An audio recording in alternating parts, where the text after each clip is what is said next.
நம்ம ஒரு புராணங்கள்ல சிவன் சொன்னாலே நமக்கு ஞாபகம் வருவது அமைதி தான். ஆனா அவரோட ருத்ர ரூபம் அது கெட்டவங்களுக்கு எப்பவுமே ஒரு சிம்ம சொப்பனம். இன்னைக்கு நாம பார்க்க போற சம்பவம் ஒரு மயானத்து பக்கம் நடந்த ரொம்ப பயங்கரமான உண்மை சம்பவம்.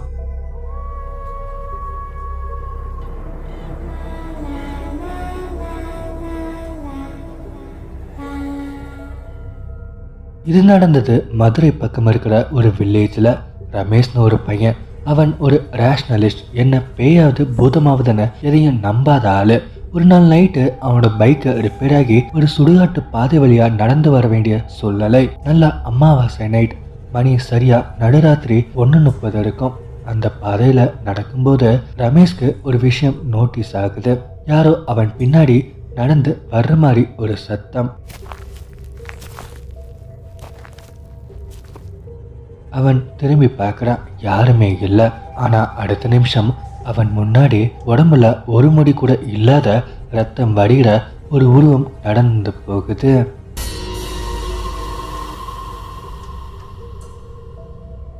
ரமேஷ் பயத்தில் ஃப்ரீஸ் ஆகிட்டான். அந்த உருவம் சடனாக திரும்பி பார்க்குது. அதோட கண்ணு நம்ம சாதாரண மனுஷங்களுக்கு இருக்கிற மாதிரி இல்லை. அது ஒரு பிரேதம். அது ரமேஷை பார்த்து ஒரு கொடூரமாக ஒரு சிரிப்பு சிரிக்குது. அவனோட காலில் யாரோ பிடிச்சி இழுக்கிற மாதிரி ஒரு ஃபீலிங். அவனால் அங்கேருந்து நகரக்கூட முடியலை. அந்த ஆவி அவனோட கழுத்துக்கிட்ட வருது. அவனோட உசுறு மேலே பட்ட அந்த செகண்ட் அவனுக்கு தோணியது, இந்த நைட் நம்ம கதை முடிஞ்சிருச்சுன்னு தான்.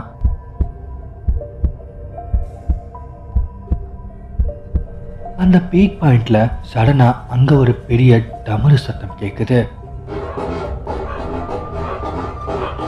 மொத்த மயானமோ அதிருது. ரமேஷ் மேல இருந்த அந்த ஆவி ஏதோ பெரிய சக்தியை பார்த்து பயந்து பின்னாடி போகுது. அவன் திரும்பி பார்க்கறான். அங்க ஒரு பெரிய வைர வெளிச்சம். அங்க ஒரு பெரிய அகோரி நின்றுட்டு இருக்காரு. அவரோட கழுத்துல ருத்ராட்சம், கையில ஒரு திரிசூலம் இருக்கு. அவர் ஒரு பெரிய குரல்ல கத்துறாரு, சுடுகாட்டு சாம்பலுக்கும் சுகம் கொடுப்பவன் அந்த ருத்ரன். அவன் இலையில நீ யாருடா ஆட்டம் போடுற? அந்த அகோரி அவரோட திரிசூலத்தை தரையில குத்துற அடுத்த செகண்ட் அந்த ஆவி அப்படியே தூளாகி காத்துல களைஞ்சிடுச்சு.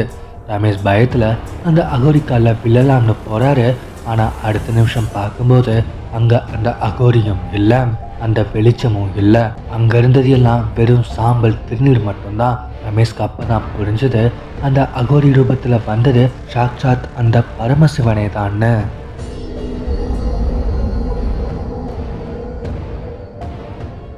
ரமேஷ் இன்னைக்கு வரைக்கும் அந்த வழியா போகும்போது கழுத்துல ஒரு ரிக்ஷாத்தோட தான் போறான். நம்ம ஒரு சுடுகாட்டுல கூட நம்மளை காப்பாற்ற ஒரு சக்தி இருக்குன்னு இந்த ஒரு சம்பவத்துக்கு அப்புறம் அவன் நம்ப ஆரம்பிச்சான்.